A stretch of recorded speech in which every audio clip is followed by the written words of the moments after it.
Hi everyone. I wanted to take a moment and talk a little bit about my experience with hysterectomy and fibroids and just kind of add another voice into the realm here.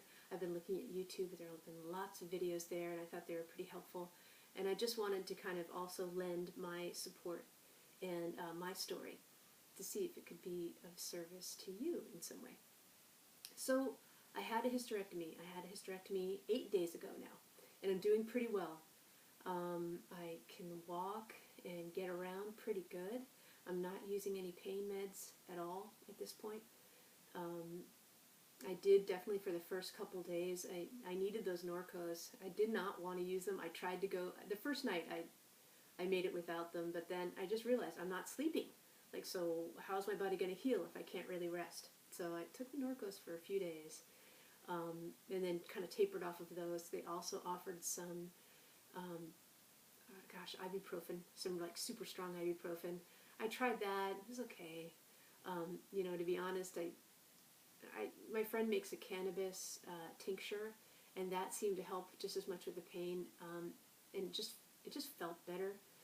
So if you have any friends who are like magicians with cannabis and can make you a good tincture, I recommend that.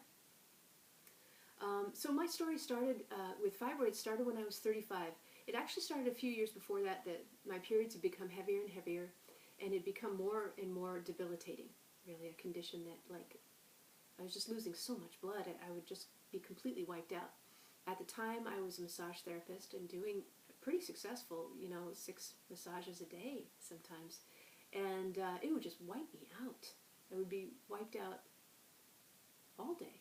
But I still managed to kind of work and do what I could with it. But when it started to feel like I'm hemorrhaging, like I can't leave the house, I decided to go get some help. I didn't have any insurance. I had to apply for Medi-Cal. And the first doctor I saw, said, you need a hysterectomy. And at 35, I was not ready to do that. So I shopped around a little, found another doctor. She recommended a myomectomy. And she was able to do it through the cervix, through the vagina, like resect that tumor and pull it out. And that worked well. The recovery was quick and easy. And she basically had told me, listen, you're probably going to be back in another few years. If you want to have children, I suggest you get on this now. There's never a great time to have kids. You're never going to have enough money. You're never going to have enough time. So if you really want to have kids, do this now. At the time, and even now, I don't want kids. It's not, I like kids, and I think I'd be a wicked awesome stepmom, but I'm not really, it never was a big thing for me to have children, so that wasn't a big factor for me. The bleeding was fine for a while, then yes, 2 or 3 years later it started to become another factor, and it was getting more and more debilitating, and I was trying all kinds of things like castor oil packs, nightly Vitex, which seemed to work. My periods were getting longer and longer and the cycles shorter and shorter. So I would have a period, say, every 21 days, and it could last 10 days. It was insane, and I'm sure a lot of you are real familiar with that. It's a painful and expensive and tiring experience. I tried acupuncture and Chinese herbs, traditional Chinese medicine. I tried some Ayurveda, I tried all kinds of things, abdominal massage, there's all these things, but at a certain point, those fibroids start making their own estrogen when they get to a certain size, and at that, there's really not much you can do. So the second procedure I tried was a uterine artery embolization, UAE, and that's where they inject like a fluid, like plastic, into the uterine arteries to try and choke off the blood supply, which is then supposed to shrink the fibroids and also prevent more fibroids from happening. So I tried that. It did not really shrink those fibroids very much. I had one that was just about 10 centimeters and another one that was like 5.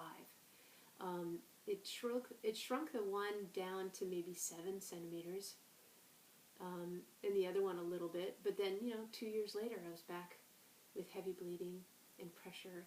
At this time, the Vitex was helping, like I said, it was helping with the bleeding.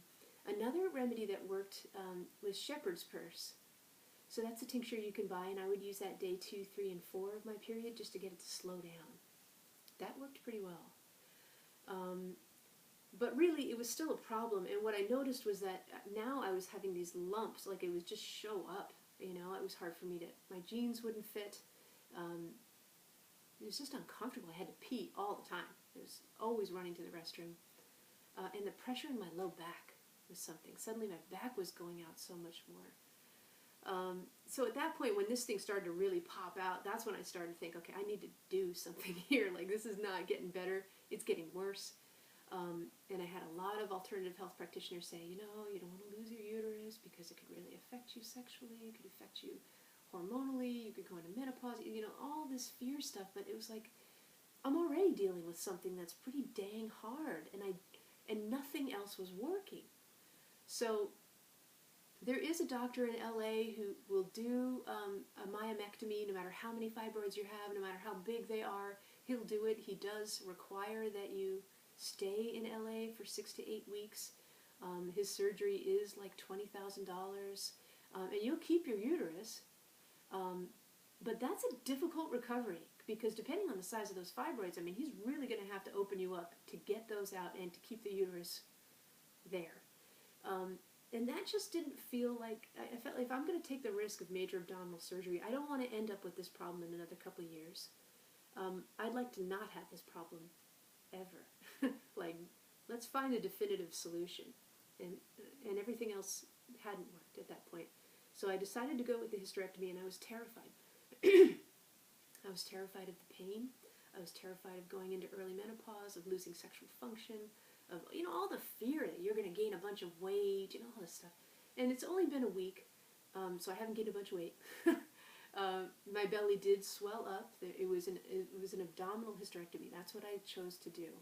I wanted to keep my cervix. I felt like that was important in terms of having a support structure for the bladder, and also in terms of sexual function. I just had a knowing for myself that that cervix is also important for sexual function.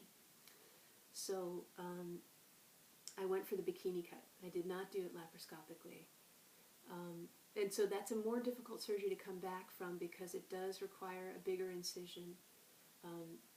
However, I was able to leave the hospital that day.